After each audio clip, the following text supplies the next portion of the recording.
इयत्ता 6वी, विषय मराठी बालभारती, पाठ 22वा, वडिलांस पत्र, स्वाध्याय. प्रश्न पहिला, 4 ते 5 वाक्यात उत्तरे लिहा. अ. राजगडाला गडांचा राजा आणि राजांचा गड असे का म्हणतात? उत्तर. राजगड किल्ला अत्यंत बळकट आहे. तो उंच व अवघड डोंगरावर आहे. शिवाजी महाराजांनी येथे मोहिमा आखल्या. हा किल्ला त्यांच्या राजधानीचे ठिकाण होता. आ. शिक्षकांनी मुलांना राजगडाबाबत कोणती माहिती दिली? उत्तर. शिक्षकांनी राजगडाची प्रतिकृती दाखवली. 1646 साली शिवाजी महाराजांनी किल्ला जिंकला असे सांगितले. किल्ला जुना व बळकट आहे असे सांगितले. तो उंच डोंगरावर आहे असेही सांगितले. ई. राजगडाचे भौगोलिक स्थान आगळे वेगळे आहे असे का म्हटले असावे? उत्तर. राजगडाच्या उत्तरेला गुंजवणी नदी आहे. दक्षिणेला भाटघर धरण आहे. पूर्वेला पुणे सातारा रस्ता आहे. पश्चिमेला सह्याद्री पर्वत आहे. ई. मार्गदर्शकांनी मुलांना राजगडाविषयी कोणती माहिती पुरवली? उत्तर. राजगड खूप उंच आहे असे सांगितले.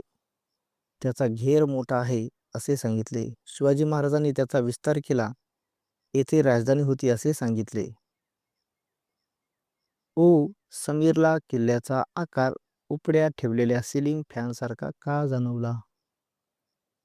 उत्तर. किल्ल्याच्या बालेकिल्ला मधोमध उंच आहे. 3 माच्या पंख्यासारख्या दिसतात. रचना पंख्यासारखी वाटते म्हणून आकार फॅनसारखा वाटतो. उ. राजगडाने कोणकोणत्या ऐतिहासिक घटना पाहिल्या आहेत? उत्तर. राजगडाने स्वराज्य स्थापनेचे कार्य पाहिले. अनेक मोहिमांची तयारी झाली. अफजल खानाशी लढाईचे बेत ठरले. शिवाजी महाराज येथे परत आले. प्रश्न दुसरा, समीर असे का म्हणाला असावा? अ. महाराष्ट्र किल्ल्यांचे राज्य आहे. उत्तर. महाराष्ट्रात इतर राज्यापेक्षा जास्त किल्ले आहेत, त्यामुळे तो किल्ल्यांचे राज्य म्हणून ओळखला जातो.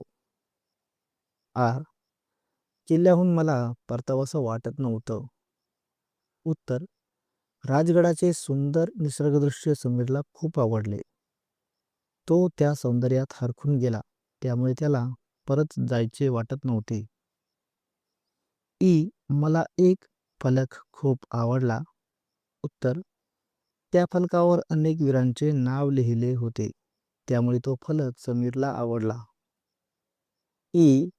आपल्या सर्वांसाठी अभिमानाची गोष्ट अशी की भारतातील एका किल्ल्याचा त्यात समावेश आहे. उत्तर. जगातील प्रसिद्ध किल्ल्यांच्या प्रतिकृतीमध्ये राजगडाचा समावेश आहे, त्यामुळे ही अभिमानाची गोष्ट आहे. ओ. आपण प्रत्येक मोठ्या सुट्टीत एक किल्ला बघण्याचे ठरवूया का? उत्तर. राजगड पाहून समीरला इतिहासाची आवड निर्माण झाली, त्यामुळे त्याला आणखी किल्ले पाहायची इच्छा झाली. ओ. आईच्या हातच्या जेवणाची खूप आठवण येते. उत्तर. समी वसतिगृहात राहतो. तेथील जेवण आईसारखे चविष्ट नसते, त्यामुळे त्याला आईच्या जेवणाची आठवण येते. प्रश्न तिसरा, बसस्थानकावर प्रवाशांसाठी ध्वनिक्षेपकातून दिल्या जाणाऱ्या सूचना कोणकोणत्या भाषांमध्ये दिल्या जातात? त्यातील तुम्हाला आवडलेल्या कोणत्याही 5 सूचना लिहा. उत्तर. मराठी, हिंदी आणि इंग्रजी या भाषांमध्ये सूचना दिल्या जातात. सूचना असतात: स्वच्छता राखा, सामानाची काळजी घ्या, अनोळखी व्यक्तीवर विश्वास ठेवू नका, धूम्रपान करू नका, रांगेत उभे राहा. या सूचना मला आवडल्या आहेत. प्रश्न चौथा, राजगडाने काय पाहिले, खलबते ऐकली असे वर्णन आले आहे. म्हणजे निर्जीव वस्तूला सजीव समजून असे वर्णन केले आहे. खालील वस्तूंचे या पद्धतीने 2 ओळीत वर्णन लिहा. घर. घराने अनेक पिढ्यांना आसरा दिला आहे. त्यांनी सर्वांचे रक्षण केले आहे. छत्री. छत्रीने पावसात मला भिजू दिले नाही, उन्हात सावली दिली. पाटी पाटीने अनेक विद्यार्थ्यांना ज्ञान दिले. त्यांच्या भविष्यात प्रकाश आणला. तबला तबल्याने सुंदर नाद निर्माण केला. संगीताचा आनंद दिला. प्रश्न 5वा, राजगडाची वैशिष्ट्ये दिलेल्या तक्त्यात लिहा.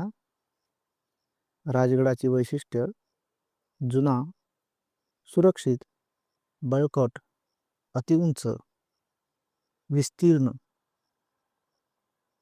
प्रश्न 6वा, तुम्ही पाहिलेल्या एखाद्या किल्ल्याचे 8 ते 10 वाक्यांत वर्णन करा.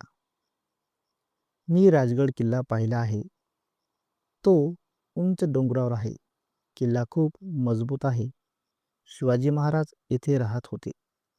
किल्ल्यावर बुरुज आहेत. येथे पाण्याच्या टाक्या आहेत. निसर्ग खूप सुंदर दिसतो. मला किल्ला आवडला.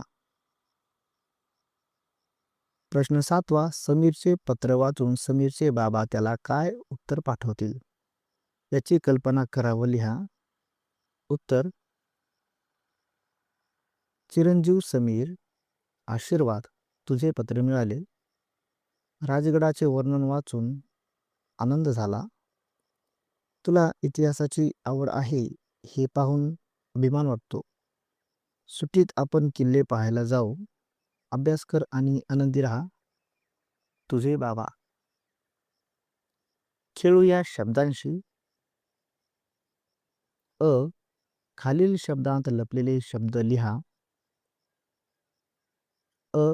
वसतिगृहातले, यामध्ये शब्द आहेत वसती, ग्रह, सहा, हात. आ. भारतातील, यामध्ये शब्द आहेत भारत, ताल, भाता. ई. राजधानी, यामध्ये शब्द आहेत राज, धानी, राणी, राधा. आ. खालील शब्दांना दाई, शाली यापैकी योग्य प्रत्यय लावून नवीन शब्द बनवा. अ. गौरव, गौरवशाली. आ. वैभव, वैभवशाली. ई. सुख, सुखदायी. ई. भाग्य, भाग्यशाली. उ. आनंद, आनंददायी. ओ. आराम, आरामदायी.